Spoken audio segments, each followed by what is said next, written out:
Opa. E aí, gente, tudo bem? Estamos começando agora a parte 2 do nosso mini curso de Python para aplicada à ciência de dados, né? Então, vamos lá. Só passar aqui o slide. Vou começar apresentando a gente. Bem, como foi visto anteriormente, o mini curso é composto por eu, Eduardo Ramone e Juan. Pode passar. Composto por 3 integrantes, que a gente basicamente dividiu ontem como se fosse a parte inicial do mini curso. Então, a gente deu uma fundamentação básica das ferramentas que a gente vai utilizar hoje, para que em seguida a gente possa utilizar uma aplicação de machine learning, certo? Então, eu me chamo Moisés, os outros colaboradores, como eu tinha dito, foi Eduardo Ramone e Juan Gustavo, certo? Então, vamos lá. O que será feito no dia 2? Bem, basicamente a gente vai utilizar uma aplicação de machine learning.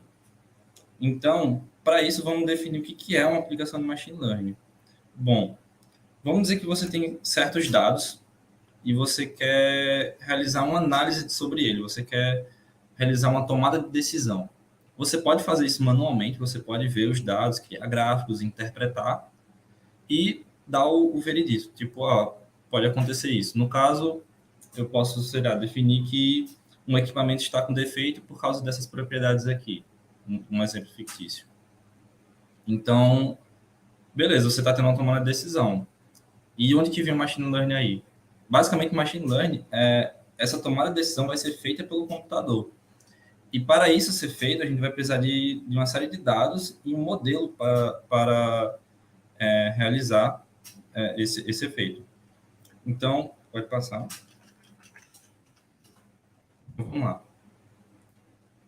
Basicamente, o machine learning tem 3 etapas principais para a gente poder, enfim, utilizar na aplicação, que é o tratamento dos nossos dados, o treinamento do modelo e a avaliação do modelo, certo?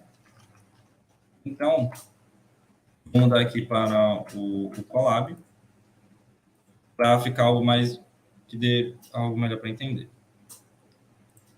Basicamente, a gente vai importar, recordar algumas das bibliotecas que a gente utilizou no passado, no caso ontem.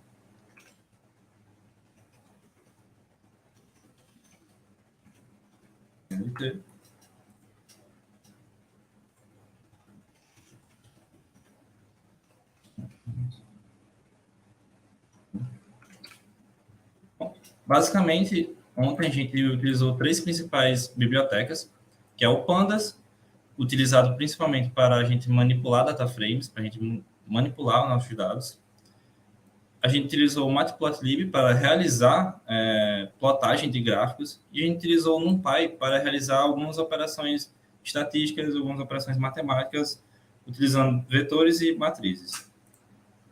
Agora a gente vai utilizar também mais duas bibliotecas que nos auxiliarão para realizar a plotagem dos nossos gráficos, que é o Seaborn, as SNS, e também o Plotly Express, que vai ser utilizado para a gente gerar gráficos interativos. Só que ver aqui se está tudo certo.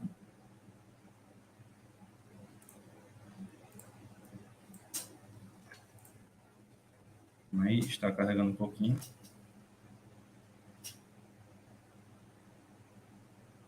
Ok, deu tudo ok, certo? Então, basicamente, vai ser essas principais bibliotecas que a gente vai utilizar. A gente vai utilizar uma nova biblioteca, mas eu vou deixar isso aqui um pouquinho mais para frente. Então, ok. Basicamente, a gente vai utilizar essa base de dados aqui.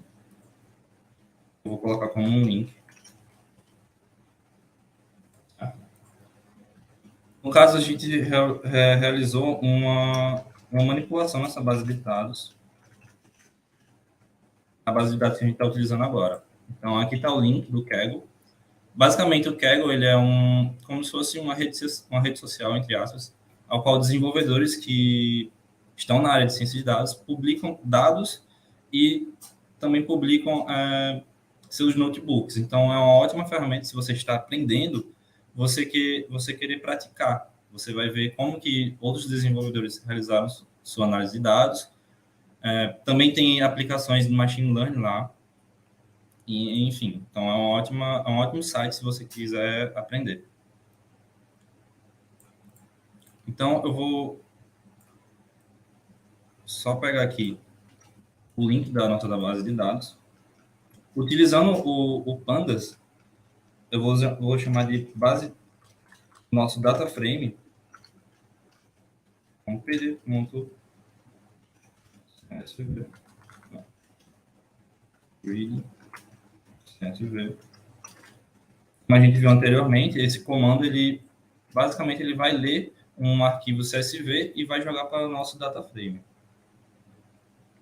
Então, para a gente poder visualizar o nosso data frame, a gente chega nesse resultado. Então, o que é o nosso data frame? Esse data frame. A gente tem dados de clientes. No caso, a gente pode ver o Client ID, o identificador do nosso cliente. Um ICAM, que no caso seria a dívida, se não me engano. A idade do nosso cliente. E o loan, se não me engano, é o empréstimo, certo? Não, o ICAM seria a renda do nosso cliente, uma renda anual, certo? Então, como a gente pode ver que essas colunas estão em inglês, a gente pode alterar o nome dessas colunas e, basicamente, a gente pode utilizar esse método aqui, o rename. df.rename. Só copiar aqui. O que ele vai fazer? Bem, o rename ele vai ver as colunas que tem o nome income, no caso, essa coluna aqui, e vai alterar para um nome que você quer botar. No caso, eu posso botar qualquer coisa aqui e vai, no caso, vai alterar o nosso data frame e vai mudar o nome dessa nossa coluna. Então, para que fique mais fácil da gente fazer nossa análise, eu vou definir como um nome renda. Que aí, no caso, nosso data frame terá o client ID. Opa. Sim. No caso, ele deu errado aqui, porque como eu já tinha alterado para um nome aleatório, eu não tenho mais essa coluna income, então ele não vai executar essa alteração. Então, eu precisei rodar de novo os nossos dados. E aí sim eu consegui fazer a alteração. Normalmente. Pronto. Aqui está a renda e dar empréstimo e a dívida pendente. Bem, o que é essa dívida pendente? No caso, se ele for zero, ele não está devendo nada, ele não tem pendência na sua dívida. Se está 1, ele está pendente. Então, basicamente, é isso que significa. Então, vamos lá. Agora, a gente pode fazer uma análise básica, ver basicamente se tem valores muito estranhos, se tem valores máximos, quais são os valores máximos, quais são os valores mínimos, se tem valores negativos. Então, para isso, a gente pode utilizar uma ferramenta que é uma ferramenta gráfica. No caso, a gente pode utilizar o SNS, SNS.boxplot. A gente pode definir que o x é igual a df,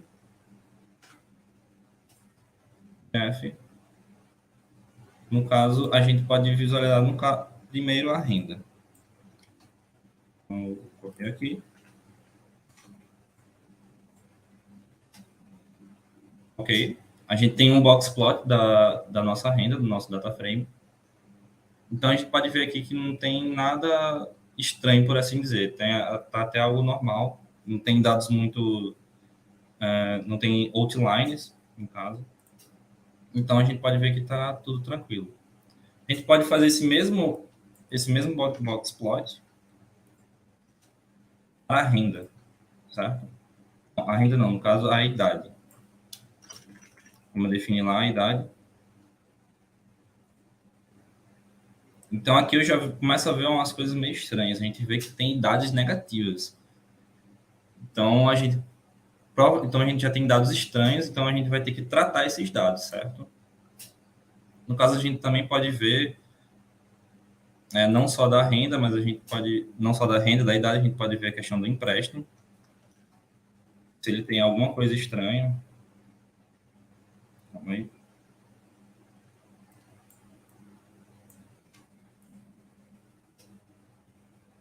O empréstimo.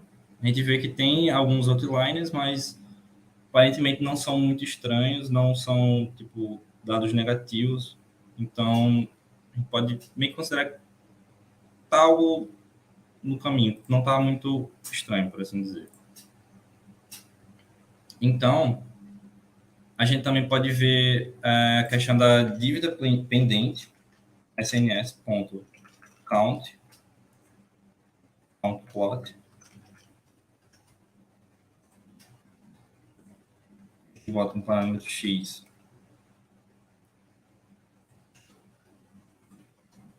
df, caso a gente quer visualizar a dívida pendente.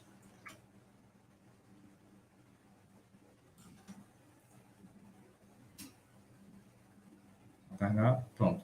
A gente vê que muitos dos nossos clientes têm zero na dívida pendente, eles não estão devendo, e tem alguns que estão devendo. Então, ok. Isso foi uma análise bem inicial, uma análise mais visual de como que estão os nossos dados. E aqui a gente já pode utilizar utilizar o PX.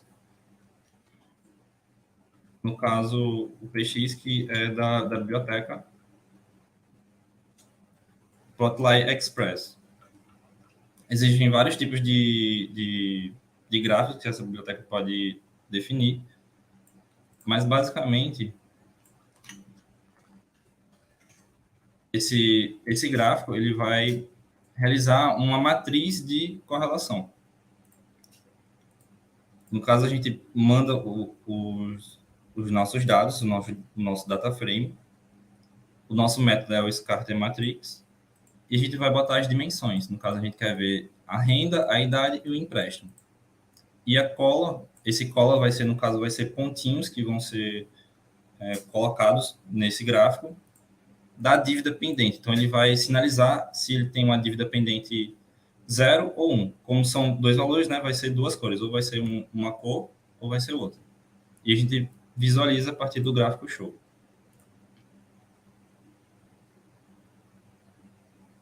Então, executando essa célula, o que a gente basicamente pode visualizar? A gente pode ver a renda e o empréstimo. Então, a gente pode interpretar que, na medida que essa renda cresce, esse empréstimo também cresce. E a gente pode ver que tem uma concentração relativamente alta de pessoas que possuem dívida nessa faixa aqui.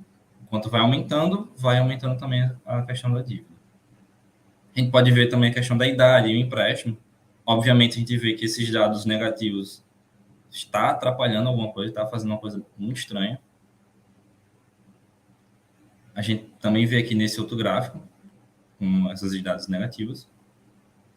A gente pode, enfim, pode ver um empréstimo em função da idade. Então, a gente vê que, basicamente, essas pessoas estão com idade baixa. Como vocês podem ver, quando eu boto o cursor, eu consigo ver mais os dados de cada ponto. Tipo, no caso, esse ponto aqui, ele possui um empréstimo de 9 mil ou 9 milhões. Enfim, estou confuso nessa questão do ponto. Ele tem uma idade de 24 anos e tem uma dívida pendente. Então, quando a gente vê nesses pontos azuis, a gente vê a dívida pendente zero. Então, a gente consegue ter uma análise bem interessante, certo? Porém, a gente viu que tem a questão dessas idades que estão destoando um pouco a nossa análise. Então, a gente vai ter que tratar essa análise, certo? A gente vai ter que tratar esses dados.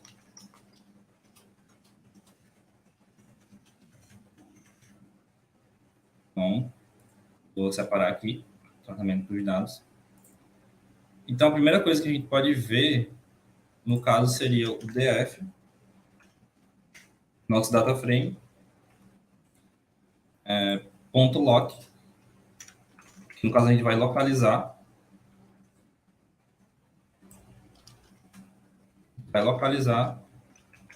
DF idade menor que zero. Opa. Series.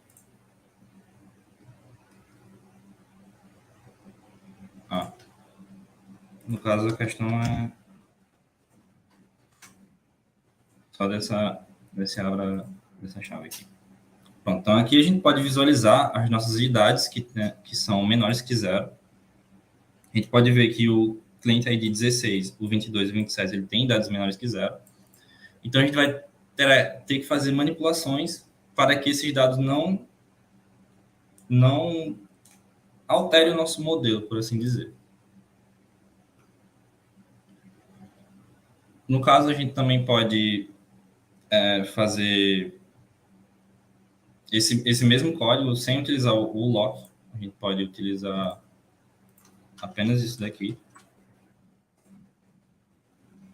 Tem uma outra forma de mostrar essas linhas menores de zero.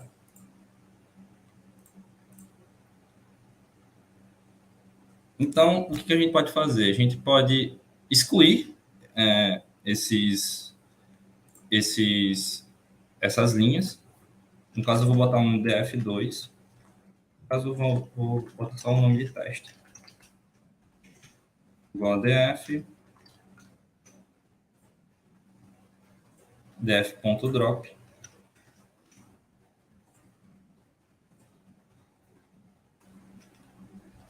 Fazer entre parênteses aqui. Idade menor que zero. Vou fazer tudo.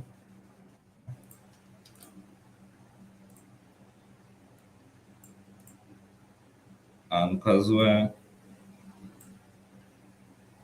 a idade.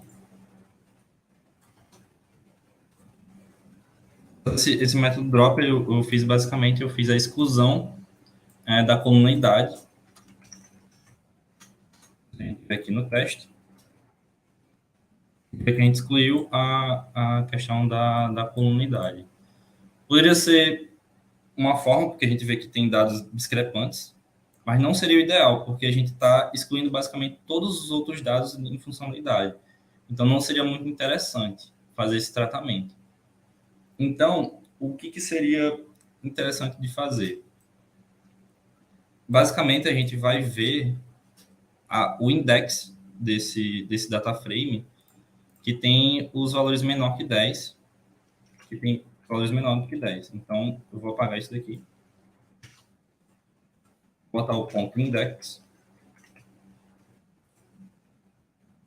E aqui a gente vê que o 15, o 21 e o 26, eles são as linhas que possuem idade menor do que zero. No caso, valores negativos.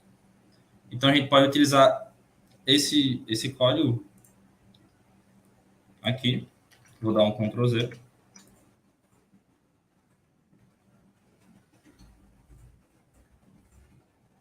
Realizar o teste. Então, a gente pode deletar esses valores do nosso data frame que tem idade menor do que zero. Tanto é que se a gente for ver aqui de novo,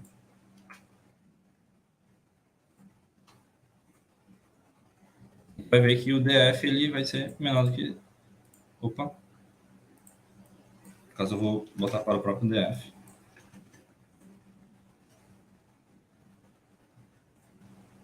No caso, ele não vai retornar nada. Então, a gente excluiu esses dados que têm valores menor do que zero.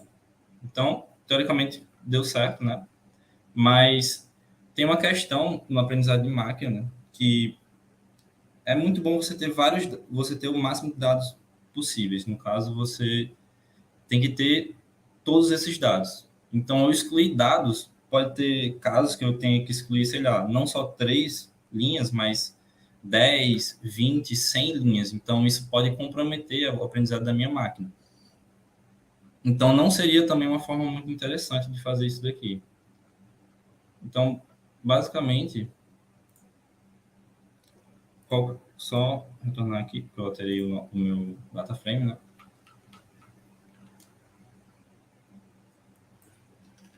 Dá para teste.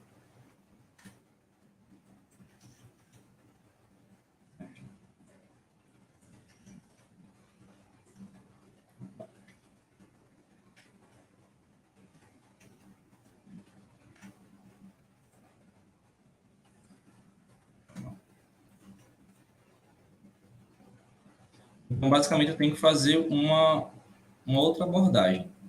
Como foi apresentado ontem, a gente tem o método min, que a gente pode ver a média da nossa idade. Então, no caso, a gente pode botar o df, idade, ponto min. Pronto. A gente pode ver que essa média, incluindo, no caso, não incluindo esses dados negativos, no caso, incluindo esses dados negativos, é 40,80, entendeu? Só que eu quero fazer uma média não incluindo esses valores negativos, que ele pode meio que alterar o valor da média, como a gente tem questão de noção de estatística. Então, a gente só vai ver a questão da média em função dos valores maior do que zero. Certo? Bom, sim.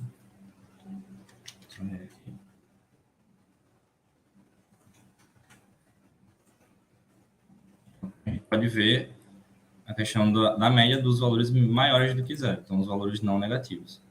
Então a gente tem o 40,92. Nesse caso, não teve uma alteração muito grande na média, mas se fosse muitos dados negativos, a gente poderia comprometer essa média. Então a gente vai salvar esse valor. Eu vou definir como média. Bom, isso daqui. No caso, média e idade. Vai ficar melhor. Ok. Então, agora eu vou ter que encontrar nessa base de dados quais são os valores quais são os nossos valores negativos. Então, eu vou ter que novamente utilizar esse comando aqui, esses valores negativos.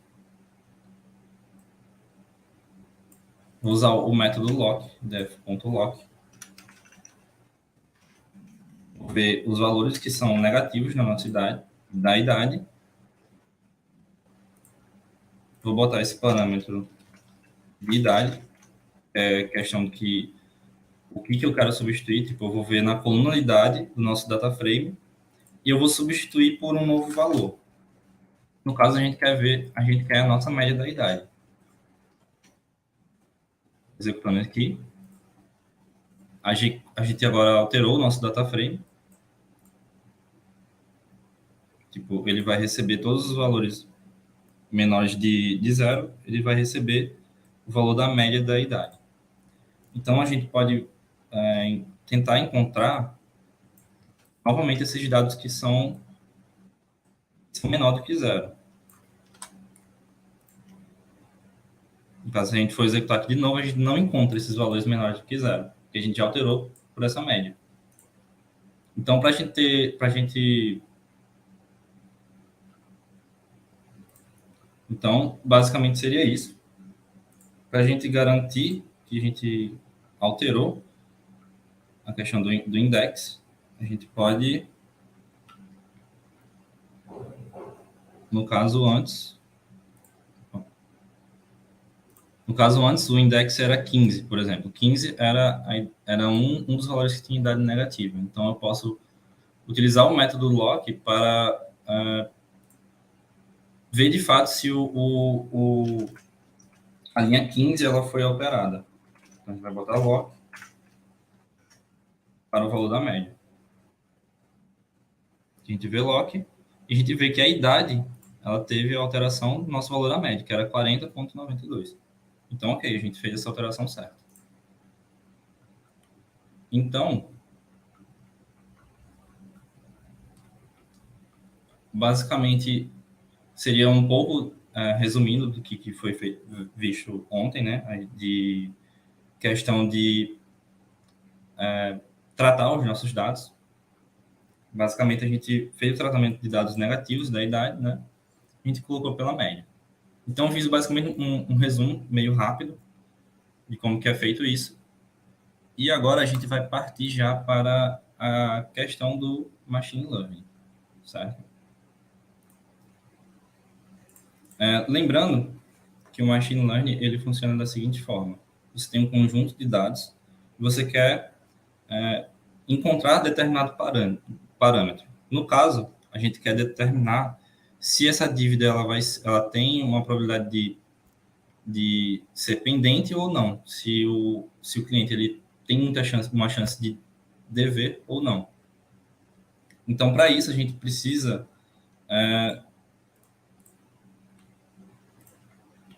começar a questão de dividir dados de treinamento e dividir dados de teste. O porquê disso? Bem, basicamente, o assunto do machine learning tem vários conteúdos, várias formas de você treinar o seu modelo, e dessas maneiras é do treinamento supervisionado. Então, como é que funciona esse treinamento supervisionado? Você vai ter um conjunto de dados, você vai ter uma determinada saída. Vai existir um supervisionador, no caso, uma pessoa que sabe que, no caso, o cliente 1, ele tem dívida zero. Então, eu vou criar um modelo que tente acertar esse valor, então eu tenho que já ter a resposta dele. Então, eu já tenho que ter a saída dele. E aí, no caso, eu vou testar, a partir do treinamento, eu vou testar se o meu modelo está acertando ou não. Então, para isso, eu vou utilizar a biblioteca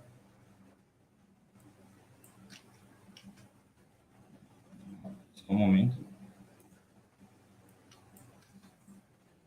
Vou utilizar essa biblioteca aqui. Caso a gente vai separar dados treinamento. Eu vou utilizar o train test split, que ele basicamente vai fazer essa divisão de dados de teste e dados de treinamento.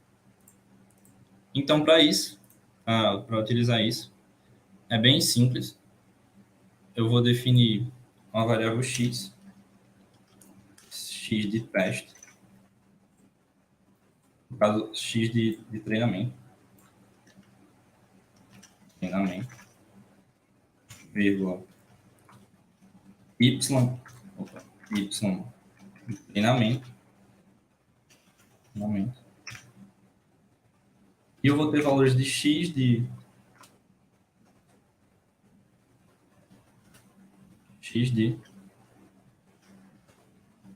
teste,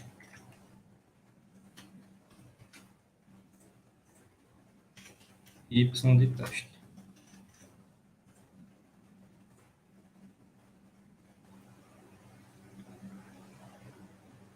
No caso, eu vou ter que realizar a divisão primeiro de previsores e... No caso, eu vou ter que fazer a divisão de previsores e de targets, no caso, a saída dos previsores e dos valores que a gente vai entrar no nosso modelo. Só um momentinho.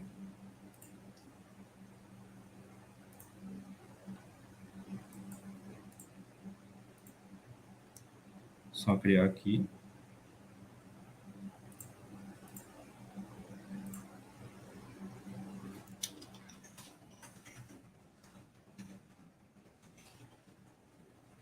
Divisão dos dados. Ok.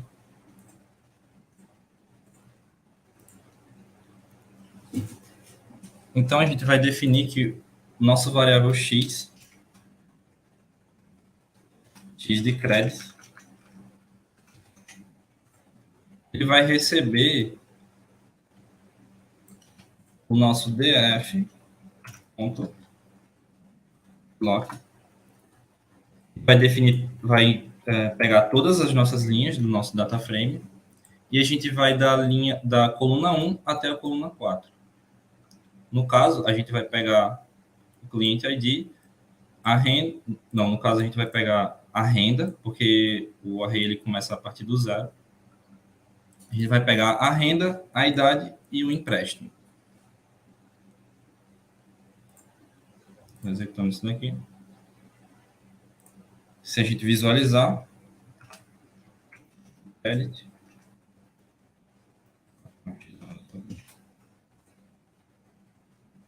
vai ter um array do tipo NumPy, não vai ser mais um valor de pandas, vai ser um valor NumPy, porque para a gente utilizar no algoritmo Machine Learning, os nossos dados precisam ser um array.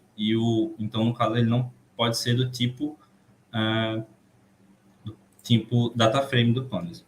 Por isso que eu utilizei esse ponto values, que é para pegar só os valores de todas essas linhas da coluna da renda até o empréstimo, que são esses índices aqui. Por isso que eu utilizei o def.iloc. Então, esse daqui seria o nosso x de crédito. O x crédito. E para a gente encontrar o nosso y credit,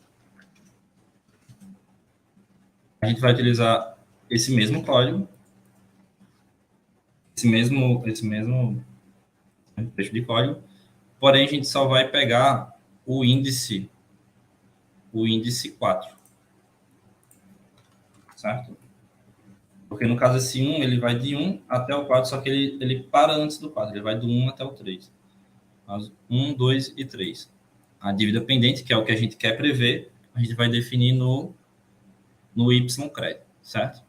E a partir de agora, fazendo isso, a gente chega nessa parte de divisão, de valores de treinamento e valores de teste. Então, eu vou botar um igual, utilizando o train test split. Eu vou botar o x de crédito, fazer um x maiúsculo aqui. E o y crédito. E a gente tem outros parâmetros também de como que a gente quer fazer essa divisão, certo? Que no caso, a gente define essa divisão como porcentagem, que no caso seria o nosso test size. Test size igual a 0,25. Esse 0,25 ele vai definir 25% dos nossos dados para a variável de teste, que no caso seria esse x de teste e esse y de teste.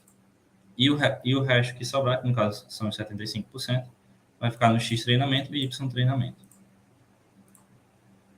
Executando. Faltou executar a biblioteca. Perdão.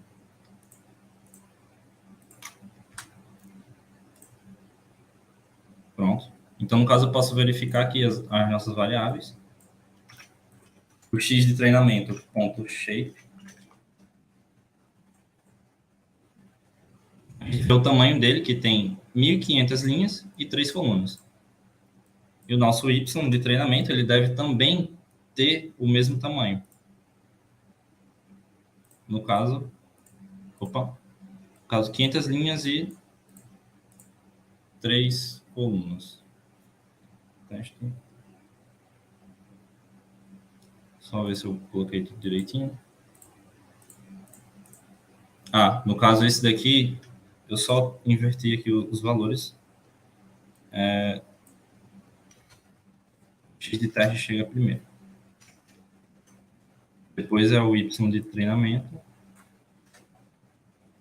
Depois é o Y de treinamento e Y de teste. Caso o Y de treinamento também tenha um valor de 1.500, e só para conferir aqui, né? O X de treinamento, ele também tem 1.500 dados, 1.500 linhas. Porém, ele tem 3 colunas e o Y de treinamento ele tem apenas uma coluna. Que no caso, se a gente ver aqui no data frame, né? Seria apenas essa coluna e a mesma quantidade de linhas. Da mesma forma, se a gente vê na questão do X de teste, vai ver um valor menor, no caso 500 linhas e 3 colunas, e o Y de teste, a gente vai ver 500 linhas e apenas uma coluna, tá? Ok. Então, de separar esses dados, tá ok. Divisão da parte do treinamento.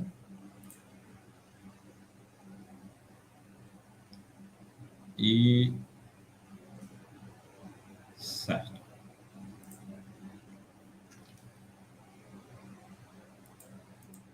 No caso, faltou ainda mais um tratamento dos dados, que a gente pode fazer um escalonamento dos dados. Se a gente vê aqui, a gente vê que tem valores muito em escalas diferentes. A gente tem, no caso, uma renda contendo esse valor de escala. A gente tem um empréstimo contendo esse valor. E a idade tem uma escala menor, justamente porque é a questão da idade. Então, nesse caso, para a gente fazer o escalonamento dos valores, a gente deveria, no caso, fazer antes, né? Só voltar aqui um pouquinho. Após a gente fazer esse tratamento dos nossos dados, certo? A gente deveria vir aqui para a questão do escalonamento.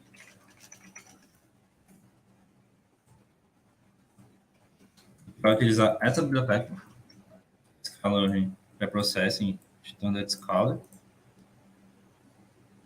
E, basicamente, a gente tem esse método aqui, Standard Scalar. Ele vai executar o nosso escalonamento, certo?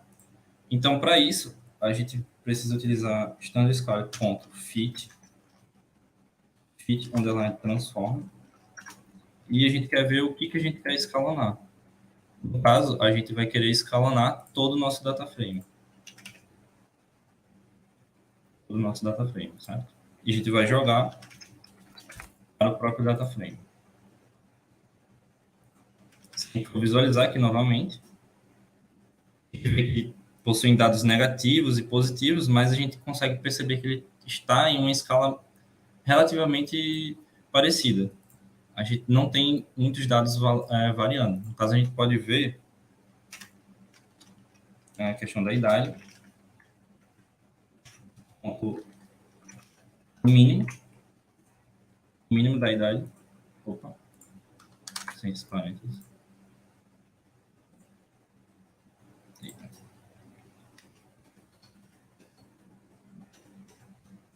Só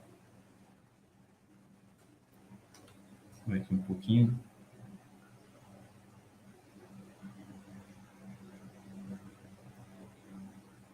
Gerados.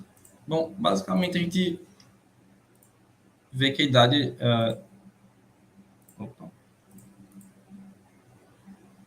Sim, o data frame ele transformou. O type.tf vai ser um numpy array. Então,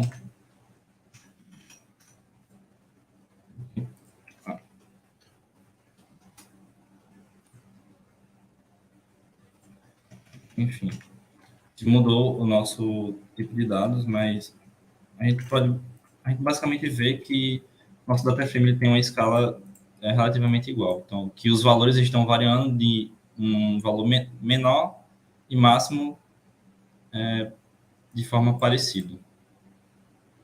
Então, executando basicamente tudo isso daqui. Vamos ver aqui, Ctrl Shape. 3 linhas. Sem querer eu executei a questão do de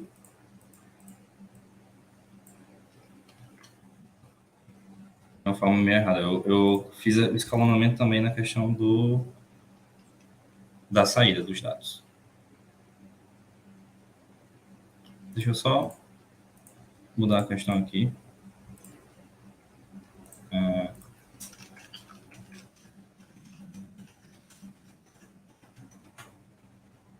Mudar para o notebook que eu já tenho pronto aqui.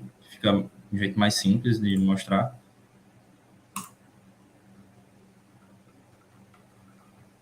Que eu estou, enfim. Basicamente, eu vou executar tudo o que eu tinha feito anteriormente. Na questão da exploração dos dados, que foi algo que eu expliquei anteriormente. Os nossos tratamentos dos dados, a gente vai ver que tem os dados negativos, né? Que a gente visualiza aqui. Então, para a gente alterar esses dados negativos, a gente só recapitulando, né? Eu posso utilizar o drop, enfim, mas é meio errado. Então, basicamente, eu vou pegar a média, que é 40,80 aqui, no caso, a média sem os valores negativos, e eu vou retornar para nossa base de dados, que eu chamei de Basic Credit, certo?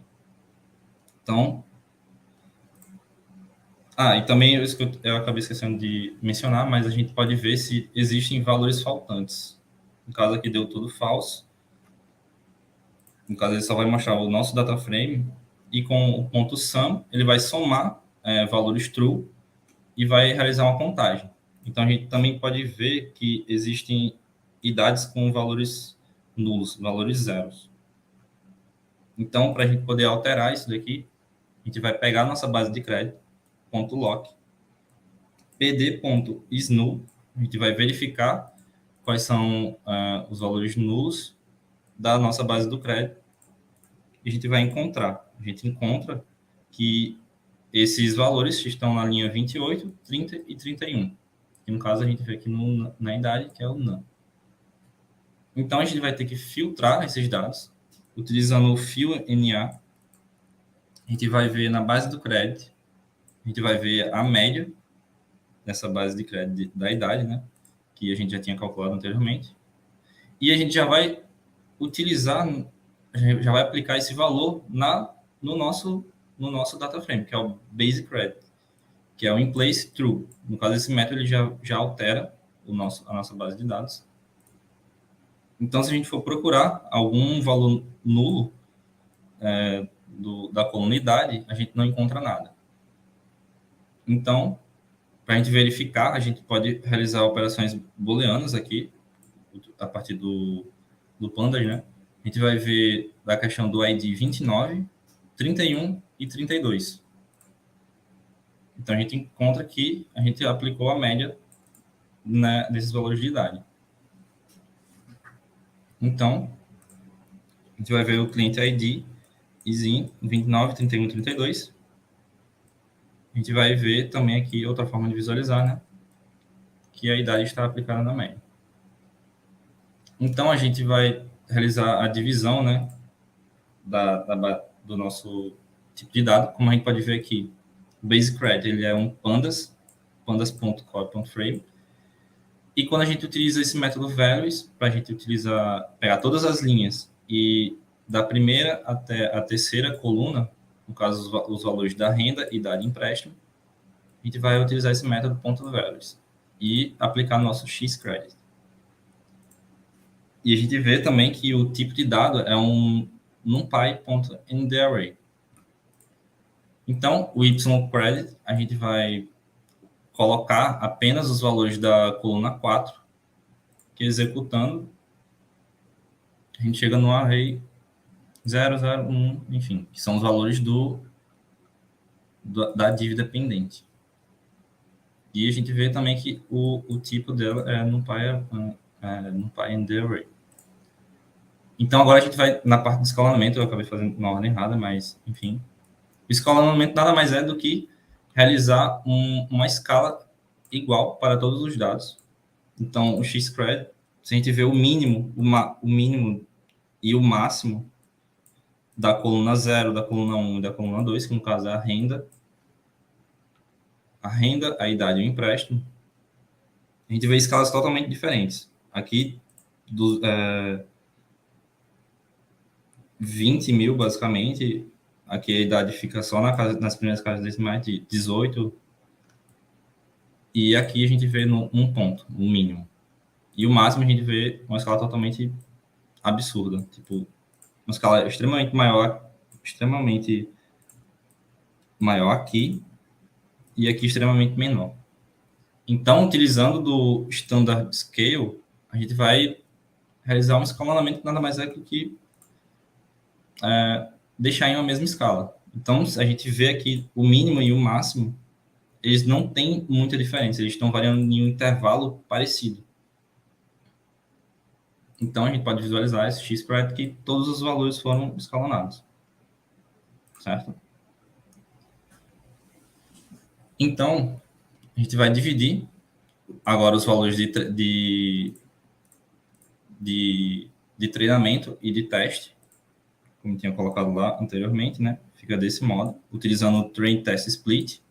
Ele vai dividir entre o Xcred e o YCred, que no caso é os valores que a gente quer entrar no nosso modelo, os valores que a gente quer prever, com uma porcentagem de 0,25 do nossa variável de teste. Se eu colocar ponto 10 aqui, ponto 10, a gente vê que muda o tamanho das linhas. Então, executando... também esquecendo de executar aqui. Executando aqui, né?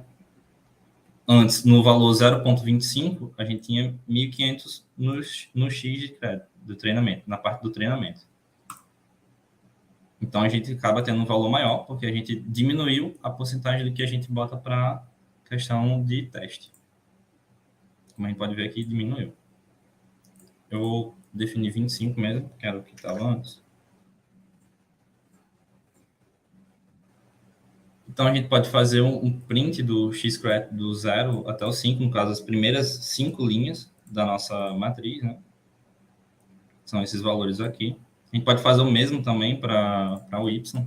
E notem que esse Y está relacionado com esse X. Esse valor de 1, no caso, ele diz que essa linha desse cliente resulta em uma dívida pendente. E na terceira linha aqui, ele resulta, o nosso terceiro cliente, no caso, resulta em uma dívida não pendente. Então, seria basicamente isso. E aqui a gente tem um método bem interessante, que é de salvar nossas variáveis. Basicamente, a gente pode utilizar...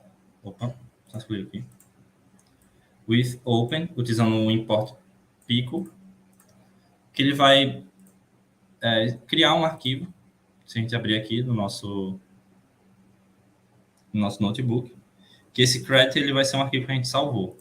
Por que eu fiz isso daqui? Porque, basicamente, eu vou salvar todos os nossos dados em um arquivo para a gente poder, novamente, ler ele, já com os tratamentos realizados, e a gente poder aplicar no nosso treinamento. Então, agora eu vou voltar um pouquinho no slide para explicar alguns algoritmos que a gente utilizar.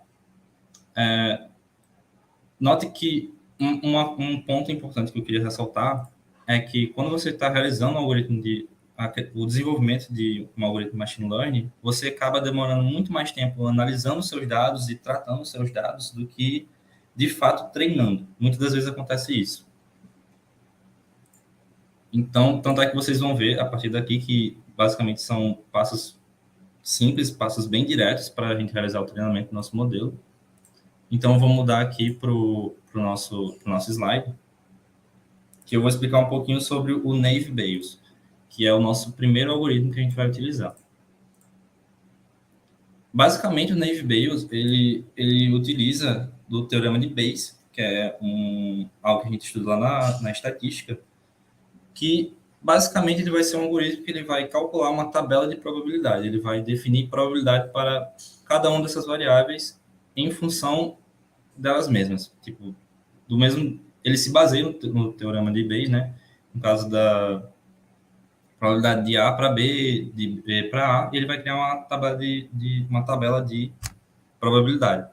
E nisso ele consegue prever qual é a classe que esses dados pertencem. Por exemplo, voltando para o notebook, se eu tenho esse primeiro cliente, qual é a probabilidade dele dever e qual a probabilidade dele não dever? Então, no caso, ele vai montar essa tabela e vai tentar acertar a partir dessa predição. Então, a partir do sklearn, a gente vai chamar o algoritmo, né, o Gaussian NB, que se chama assim na biblioteca. A gente vai utilizar esse algoritmo Naive Bayes. Bom, importando de novo o Pickle, eu vou abrir esse arquivo, contentcred.pkl, que no caso seria esse arquivo aqui, seria o diretório dele. E eu posso verificar, e eu vou eu vou definir essas variáveis desse arquivo para as variáveis que a gente estava utilizando antes, que no caso é o x de treinamento, x cred de treinamento, o y cred de treinamento, x cred de teste e o y cred de teste. Então, utilizando aqui, vendo o ponto shape do nosso x cred e nosso y de cred, a gente vê que tem o mesmo tamanho que a gente testou anteriormente. No mesmo acontece na questão do teste e do y de teste. Note que a gente tem que ter sempre valores iguais na parte tanto do treinamento, a gente tem que ter valores iguais do treinamento e do y de treinamento na questão das linhas, as colunas podem ser diferentes, e o x também tem que ter valores iguais em função deles. Tipo, o x de teste tem que ter o mesmo valor do y de teste. Então, para a gente treinar o nosso modelo, a gente só precisa chamar algo bem simples. A gente vai chamar o nosso método Gaussian, a gente pode definir ele para uma variável aqui, ou simplesmente chamar ele aqui diretamente. Certo? E aqui eu já treinei ele. Eu já treinei o meu modelo. Eu já tenho um modelo treinado. No caso, eu vou voltar aqui, só para ter a mesma estrutura do código. Então, fiz o treinamento. Então, o que eu vou fazer com esse modelo já treinado? Agora eu vou tentar avaliar ele para ver se ele teve um desempenho bom ou não. Então, eu vou utilizar este x-cred de teste. Eu vou realizar a predição. O que seria esse x-cred, no caso? Só retornando. Ele seria valores do nosso data, dos nossos dados, que eu dividi, que eu peguei esses valores dos nossos dados, mas eu não tenho nenhum valor de saída ligado a ele, não diretamente, eu tenho um y de teste. Então, eu vou tentar prever. Então, aplicando aqui, eu vou definir que ele é previsores. Esse método, ele retorna o array do mesmo tamanho do nosso y de teste. Então, a gente pode visualizar ele. Ele definiu que o primeiro cliente não teve pendência na dívida e o segundo ele teve pendência na dívida, a partir do meu modelo de machine learning. Só que o y de credit, que é o nosso valor real dele, a gente já pode ver que tem uma discrepância aqui. Opa, o primeiro cliente ele errou, mas o segundo ele acertou. E assim você pode ver de um para um cada elemento desse, mas fica algo inviável quando você tem muitos dados. Então, a gente tem formas de analisar o nosso algoritmo de machine learning, que seria utilizando esse Sklearn Metrics e ver a questão da acurácia, a matriz de confusão ou o Classification Report. Importando esses dados, essas bibliotecas, a gente pode ver a acurácia. A acurácia, no caso, seria quanto que meu algoritmo acertou. Poxa, ele acertou ele teve uma precisão, uma acurácia de 92%. Ele acertou 92% das vezes que ele tentou prever. Então, a gente pode ter uma acurácia boa. Só que se a gente ver aqui na matriz de confusão, no caso ele não está num quesito muito visual, então a gente pode utilizar essa outra biblioteca aqui para realizar um gráfico. No caso seria esse Confusion Matrix, né? Da Yellow Brick. E eu posso visualizar ele. O que significa essa matriz de confusão? Eu tenho um valor zero. Esse valor zero, no caso, seria referente ao nosso Y. Então, no caso, seria quantos dados que eu tive zero aqui, no caso, é um zero e que de fato foi zero. Então, eu tive 419 valores previstos corretamente. Só que eu tive 8 valores que foram zero,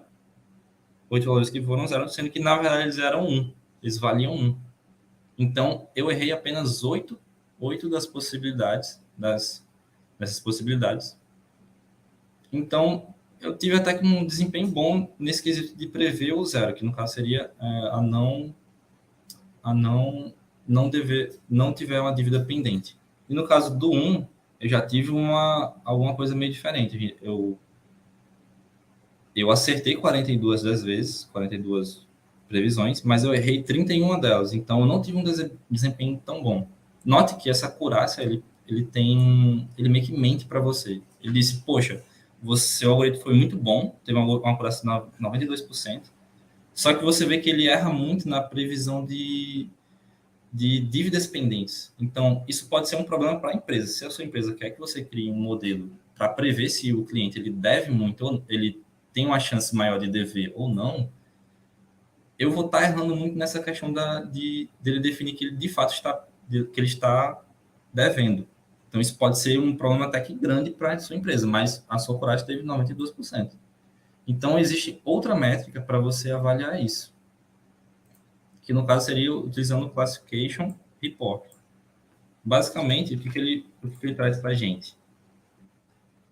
De forma simples e objetiva.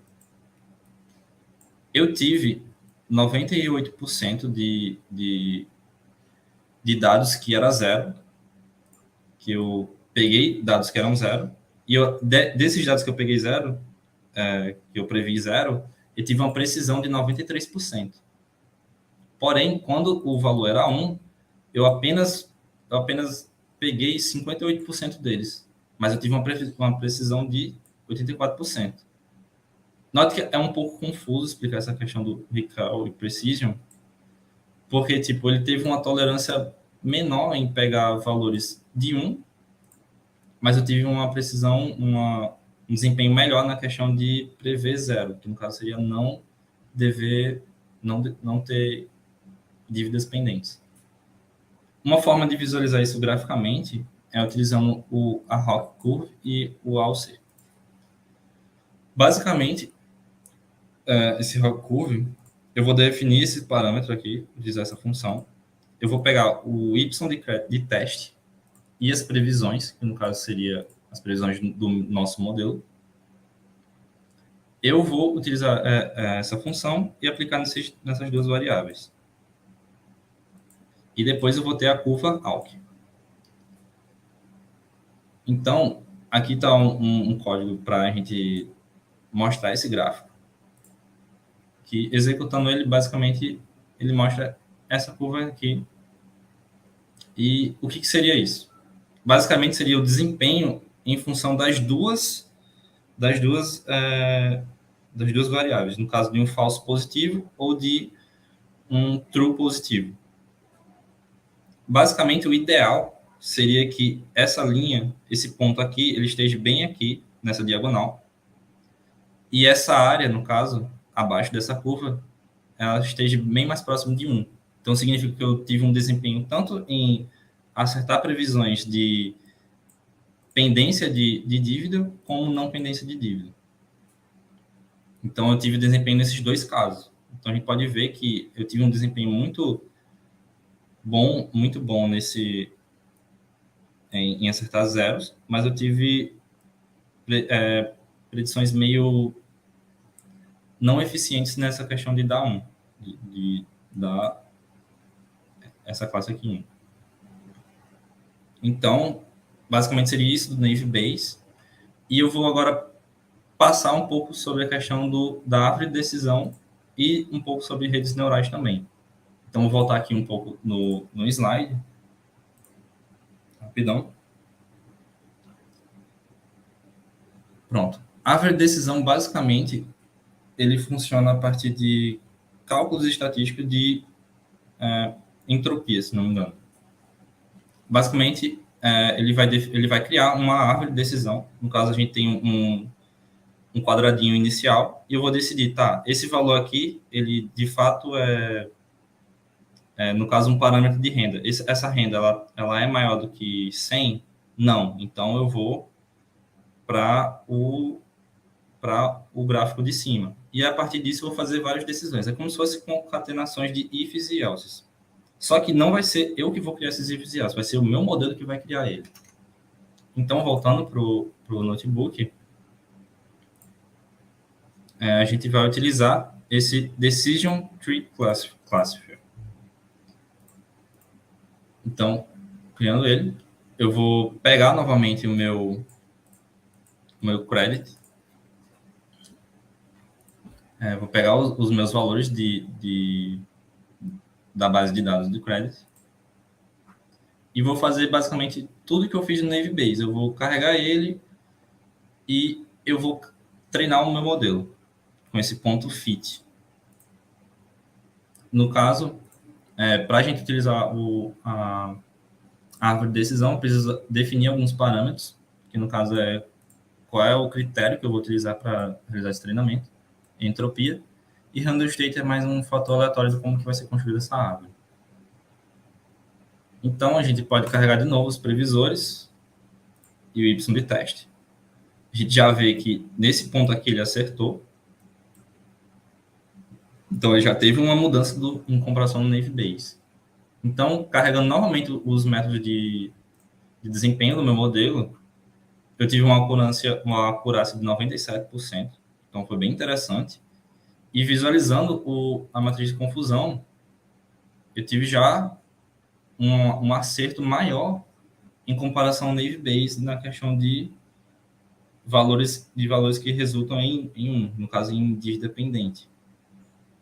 Então, ok, eu já tive um desempenho bem melhor. E se a gente for ver nessa Classification Report, eu posso ver aqui que eu peguei 97% desses valores que são zero, e eu tive uma precisão em 99% deles.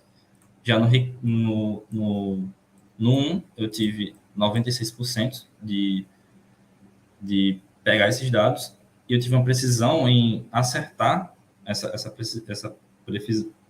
previsão em 85%.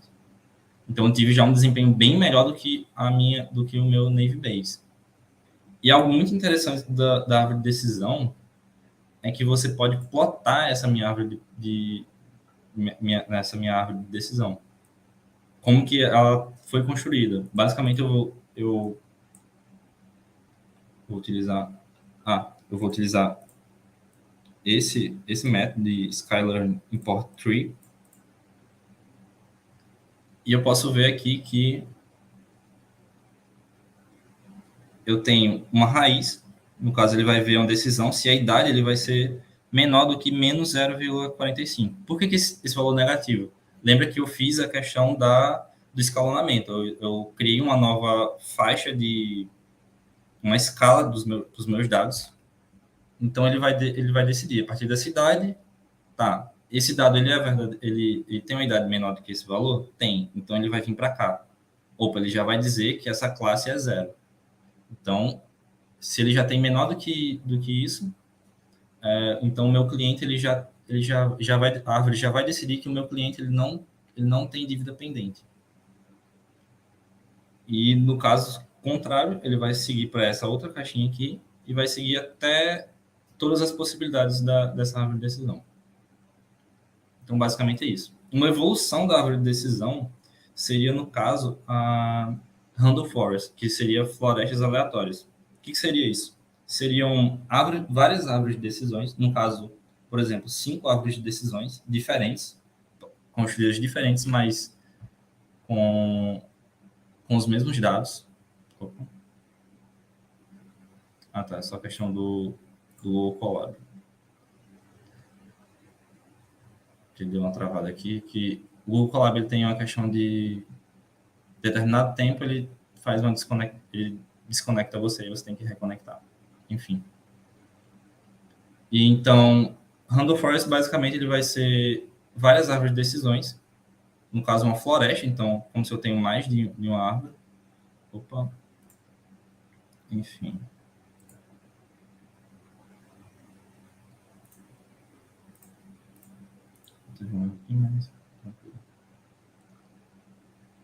Então, eu vou utilizar várias árvores e eu vou comparar essas árvores. Se 3 dessas árvores disse que o meu cliente ele tem dívida pendente, então eu vou definir que o meu cliente ele tem uma dívida pendente. Ele vai ver a decisão da maioria dessas árvores. Se apenas 2 delas definir que tem dívida pendente, vai ter outras 3 árvores definindo que não tem dívida pendente. Então, o meu algoritmo vai definir que esse cliente não vai ter uma dívida pendente. Seria um exemplo. E no caso da métrica aqui, a gente já pode visualizar, né, que já teve um desempenho bem interessante com essa árvore de decisão. Como a gente viu aqui na métrica, a gente teve um bom desempenho em ver falsos positivos, no caso, uns e zeros, no caso, pendência de dívida e não pendência de dívida. Então, essa minha curva ela já tende próxima a esse 1 daqui. E a área dela já aumenta bastante, fica 0,97. Então, a gente percebe que esse algoritmo ele é bem interessante, ele é bem útil para esse problema específico. Ele demorou pouco tempo para ser treinado, então ele foi uma aplicação, foi um algoritmo bem interessante, melhor do que o Naive Bayes para esse caso. Uma observação bem importante de salientar é que não existe algoritmo melhor do que o outro, existem algoritmos melhores para a sua determinada aplicação. Então, basicamente é isso de árvore de decisão. E eu vou mudar agora para o slide para explicar um pouco sobre redes neurais, bem rapidinho para vocês. Pronto. Isso daqui é basicamente um gráfico de rede neural. O que seria uma rede neural? Seria, no caso, a simulação de como o nosso cérebro funciona, por assim dizer. Eu acho que eu não falei no começo, mas todo algoritmo de machine learning eles são algoritmos matemáticos. São modelos matemáticos que vão tentar realizar uma predição de algo. No caso, a rede neural ele se baseia em neurônios artificiais. Que o que seria isso? Seriam elementos que possuem várias entradas. No caso, a gente pode ver nessa camada aqui do meio. São neurônios que estão se conectados a outros neurônios. No caso, tem neurônios de entrada que entram os dados, eles se conectam aos neurônios da camada. E cada conexão dessa tem um peso. Então, basicamente, o algoritmo ele vai utilizar somatórios e multiplicações para determinar, chegar a um resultado que você quer. Então, seria uma forma bem geral de explicar o que seria uma rede neural. Rede neural é um assunto bastante extenso, então dá para ter algo só sobre rede neural, então eu não vou explicar detalhadamente, eu vou só explicar basicamente a ideia por trás da rede neural. Então, voltando para o notebook, a gente vai iniciar a questão das redes neurais. A gente vai utilizar o Scala Neural Network e vai utilizar o MLP Classifier. Esse classifier vem de... A gente está utilizando uma classificação dos nossos dados. A gente está definindo classes de saídas. Então, ele vai ser esse tipo de algoritmo que a gente vai utilizar. A gente vai pegar esses dados, né? Crédito de treinamento, crédito de teste. E aqui já está na questão do treinamento da rede neural em si. Já tem bem mais parâmetros. Basicamente, o que significa esses parâmetros? Máxima interação seria as épocas de como que vai ser, quantas épocas o meu modelo vai treinar. No caso, o treinamento de rede neural funciona da seguinte maneira. ele não vai definir já um resultado imediato. Ele vai utilizar determinados pesos nas conexões desses neurônios e ele vai tentar ter uma precisão boa. Se ele tiver um erro muito grande, ele vai tentar manipular de novo esses pesos e tentar ter um erro menor. Então, basicamente, ele vai ficar fazendo como se fosse um laço de for. Ele vai, tipo, beleza, cheguei num resultado bom? Não. Volto, repito de novo o treinamento. Tive um resultado bom? Não. Volto, enfim. E eu posso definir um máximo de interações. No caso, eu botei 1.500. Poderia botar apenas 100. Se a gente executar aqui, ele vai executar 100 e ele vai dizer que eu tive o máximo de interações possíveis. E o erro ainda ficou relativamente considerado. Então, eu posso aumentar, né? Ok. Isso vai depender do que você quer. Esse verbose.true, ele vai ser basicamente, ele vai definir essas saídas, essas informações para você ver como que está andando esse treinamento do meu modelo. E vai ter uma tolerância. No caso, a tolerância, ele vai ver, por exemplo, daqui dessa interação até a segunda, se eu alterei no mínimo um fator de 100, 0,00001. Se eu tive uma alteração desse daqui. Se eu não tiver, então eu já vou dizer que pronto, meu modelo está pronto, porque eu não tive uma melhoria significativa à medida que eu vou iterando. E aqui eu tenho o solver, que no caso seria outros dois parâmetros que vêm para o padrão, que é basicamente a questão de desempenho e como que vai ser feito esse treinamento. Então, basicamente, não. Aqui eu deixei só para ilustrar, mas esse é um fator ele é um default. Inclusive, se eu utilizar aqui, tem bem mais explicações desse método. Como podem ver, é bem extenso, enfim. Mas por padrão ele vai ter esses valores aqui. E o hide layers, eu basicamente vou definir a camada dessa minha rede neural. Então, o que eu tenho? Eu tenho basicamente, no caso eu tenho 3 dados de entrada. Então, eu vou ter 3 neurônios de entrada. Esses 3 neurônios, cada um deles vão estar conectado a 20 neurônios. E esses outros 20 neurônios, cada um deles vão estar conectados a mais 20 neurônios. E em seguida, esses 20 neurônios vão estar conectados a um neurônio, que no caso é o nosso neurônio de saída. Ele quem vai dar a nossa resposta. Então, iniciando aqui, ele vai começar o nosso treinamento. Vocês podem ver que vai demorar um pouquinho. Opa. No caso, demorou um pouquinho mais, porque ele teve uma interação maior. E ele viu que a partir daqui, mais ou menos do 598, eu já não tive uma alteração muito grande, muito significativa a partir dessas iterações. Então, ele disse que meu modelo está pronto. Eu fiz apenas 606 iterações e eu não precisei executar todas essas iterações, essas 1.500 iterações. Então, é isso basicamente de rede neural. E eu posso avaliar esse meu modelo. Eu utilizo de novo a questão dos previsores, o Y-pred test. Eu vou ver a acurácia. Eu tive uma acurácia bem interessante, 0,99%, 99%, basicamente. E aqui eu uso as mesmas métricas de matriz de confusão. Então eu vejo que eu acertei bastante. Eu basicamente não errei esses uns, que é dívida pendente. Então já é um modelo bem mais interessante. Se você quer, no caso, a empresa pediu, você quer entregar um modelo, você vai entregar esse modelo que ele já tem um resultado bem mais interessante.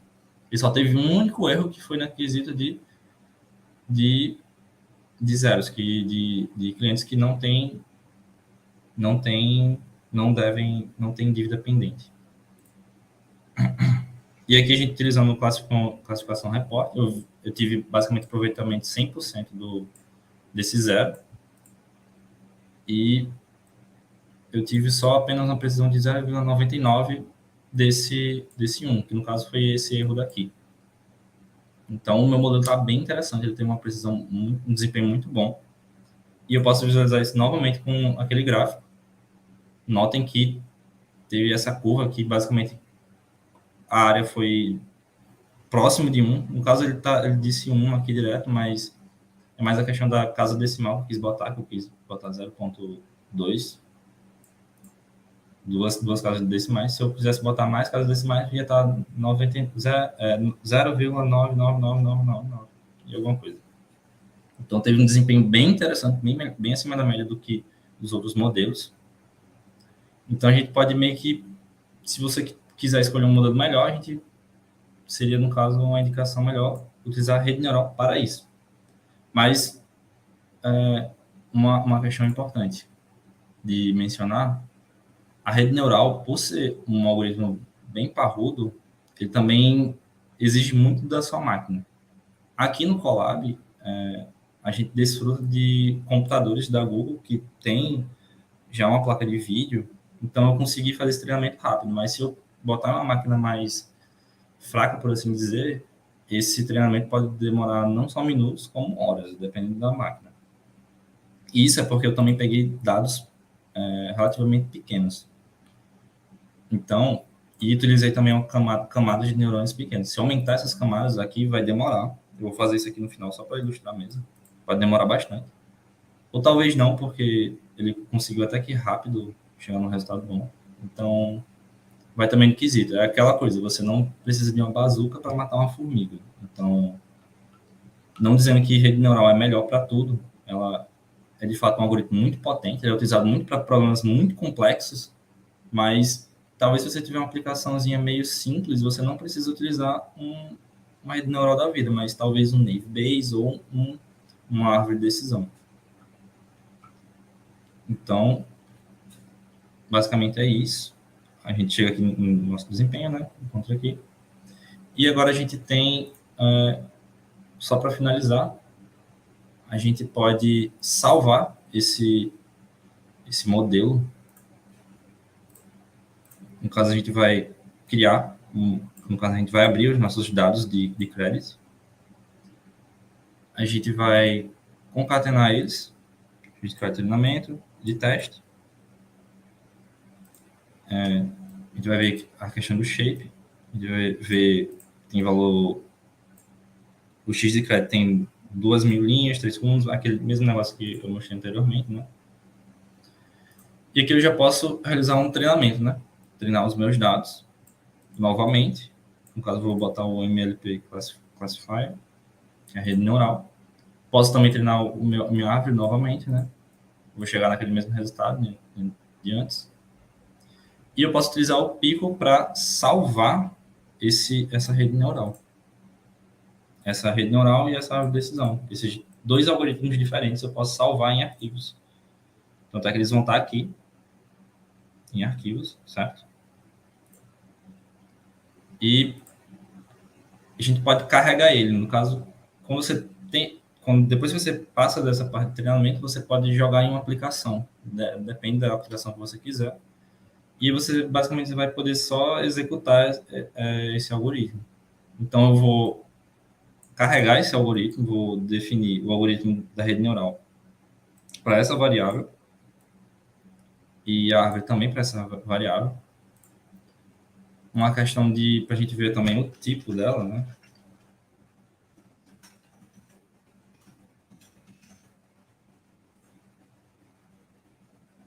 Pode ver que ele é do tipo Scalar, Neural Network, Multilayer, enfim. Ele vai ser um algoritmo ele vai ser um modelo de rede neural. Mesma coisa que a gente vê na árvore, a gente pode ver um outro tipo de variável, no caso da árvore de decisão. Então, a gente pode definir um novo registro para o nosso X crédito, certo? Então, a gente pode definir que nosso novo registro tem 3 linhas, né? São esses valores aqui. E eu posso realizar a previsão dele, né? Também posso definir a saída, né? O novo registro. 1 e 3. Que é, no caso, esse daqui. E a gente pode prever essa A partir da rede neural, ele vai dar essa resposta, que o array vai ser 0, e da árvore de decisão também vai ser 0. E aqui eu posso mudar os valores, obviamente. Vai depender do que você quiser. Note que esses valores também estão escalonados, então para eu poder usar esse meu modelo, por eu ter escalonado as variáveis antes, eu vou ter que escalonar de novo para poder utilizar ele. Eu não posso apenas jogar um valor aleatório. Tem que estar naquela escala que foi feita no treinamento dele. Eu poderia ter treinado um modelo sem escalonamento? Poderia. Mas se você corre o risco também de variáveis, no caso, com escalas totalmente diferentes, tomem um peso maior na tomada de decisão do nosso algoritmo. Então, poderia ser algo ruim. Mas você pode utilizar, no caso, pode ter condições que seja melhor você não escalonar os dados do que escalonar. Aí vai muito do teste, vai muito da experiência de você testar. Porque basicamente a aprendizagem de máquina é você testar, coletar dados, fazer tratamento desses dados. Se você fazer tratamento errado, você vai treinar um modelo errado. Consequentemente, você vai ter um resultado errado. Então, vai muito disso. E, basicamente, é isso, o mini curso. Esse material todo está disponível para vocês. Eu acredito que já colocaram no, no chat. E, basicamente, é isso, o mini curso.